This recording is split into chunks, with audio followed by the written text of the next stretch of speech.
비대면 진료 어플을 통해 허가받지 않은 불법 복제약이 유통되고 있다는 사실이 YTN 취재 결과 확인됐습니다. 국내에서 확인된 첫 사례인데 비대면 진료 체계에 사각지대가 있는 것 아니냐는 우려의 목소리가 나옵니다. 김철희 기자가 단독으로 보도합니다.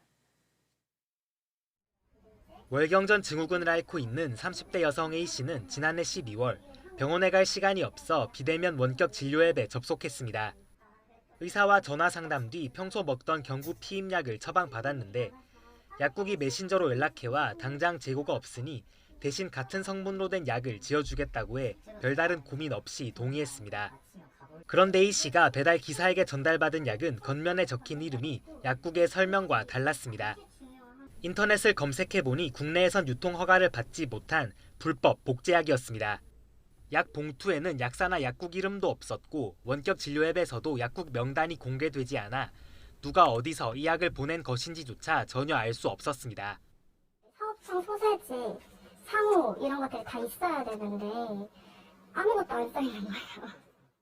A씨는 약국이 처음 연락해왔던 메신저를 통해 정식으로 수입한 약이 맞느냐고 따졌고 대답을 회피하던 약국은 결국 이름과 주소를 알려주며 환불을 약속했습니다.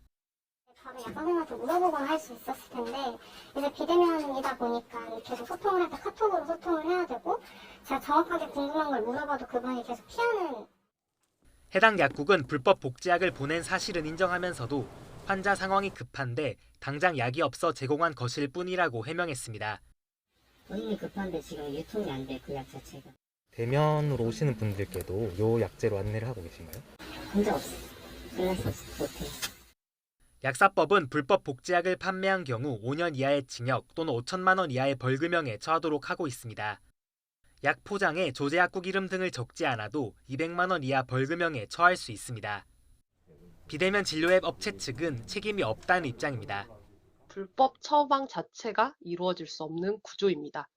그리고 제휴 약국의 처방전 관리와 이후 피드백, 고객의 피드백 등으로 데일리 모니터링 및 실시간 대응이 이루어지고 있는 상황입니다.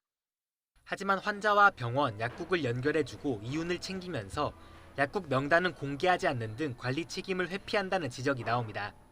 심지어 약도 막 배달로 막 하고 어느 약국에서 어떻게 조제했는지 모르고 나중에 보면 이 약이 다르게 나가 있더라도 확인할 길이 없는 경우도 있을 수가 있기 때문에 원격 진료 과정에서 잘못된 약물 유통이나 의약품 오남용 등의 문제를 막기 위해 명확한 실태 조사와 함께 관리 감독 강화가 필요하다는 지적이 나오는 이유입니다. 복지부가 지침을 보다 정교하게 보완을 하고 식약처는 무허가 수입 의약품이 유통되는 것을 방지하기 위한 모니터링을 강화해야 할 것입니다. 재작년 코로나19 확산으로 원격 진료가 한시적으로 허용된 후 비대면 진료는 370만여 건 정도 이뤄졌지만 정부가 파악한 불법 복제약 유통 사례는 없었습니다. YTN 김철입니다.